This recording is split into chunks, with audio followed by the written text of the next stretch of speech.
2 सितंबर को नई दिल्ली के डिस्ट्रिक्ट जो इलेक्शन ऑफिस है ईसी का, उन्होंने एक शो कॉज दिया है, कारण बताओ नोटिस, पवन खेरा जी को, जो आप सब जानते हैं। और ये जो दस्तावेज उन्होंने प्रकाशित कर दिया आप लोगों के जरिए हर अखबार में, उसमें उनके सब पर्सनल डिटेल्स डाल दिए, पवन खेरा जी के और कुछ समय बाद उनकी पत्नी के। और ये सब किया बिना पवन खेरा जी को कोई भी अवसर दिए हुए, बिना प्रायर शो कॉज, प्रायर अवसर, इसमें सीधा छाप के फिर दिया अखबार को। उसका जो टोन है वो एक्यूजेटरी है, दोषी ठहराने वाली भाषा है, मानहानि वाली भाषा है, इन्वेंडो और इंसिनुएशन, संकेतात्मक रूप से किसी के छवि को गिराने की भाषा है। अब इसका क्या मुद्दा है? मूल मुद्दा, गलती तो आपकी है और आप आक्षेप और लांछन लगा रहे पवन खेरा पे, ये शोभा नहीं देता। गलती आपकी क्यों है? ये 3 तथ्य आप नोट करें। पवन खेरा रजिस्टर्ड हैं इलेक्टर के रूप में कॉन्स्टिट्यूएंसी नंबर 40 में दिल्ली में। 2017 में जब वो जंगपुरा गए तो उन्होंने अपने नए निवास स्थान जंगपुरा के लिए एक पूरी अर्जी तैयार करवा ली, क्योंकि उनको स्थानांतरण करना था।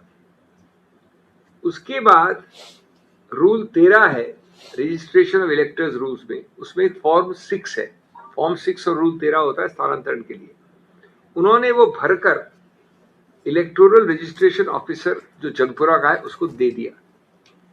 उसमें उनके पुराने वाले जो ये दूसरी कॉन्स्टिट्यूएंसी के 40 में थे, उसके सब डिटेल्स डिस्क्लोज कर दिए कि पहले मैं यहां था, अब मैं यहां आ गया हूं।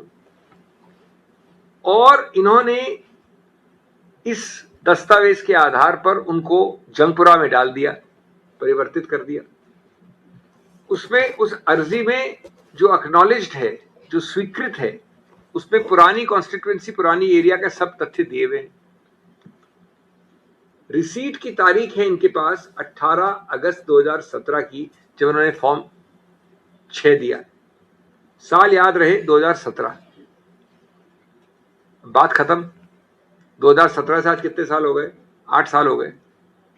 अभी 1 साल में 6 महीने में पवन खेरा जी कुछ ज्यादा मौखिक हो गए हैं। क्यों हो गए मौखिक?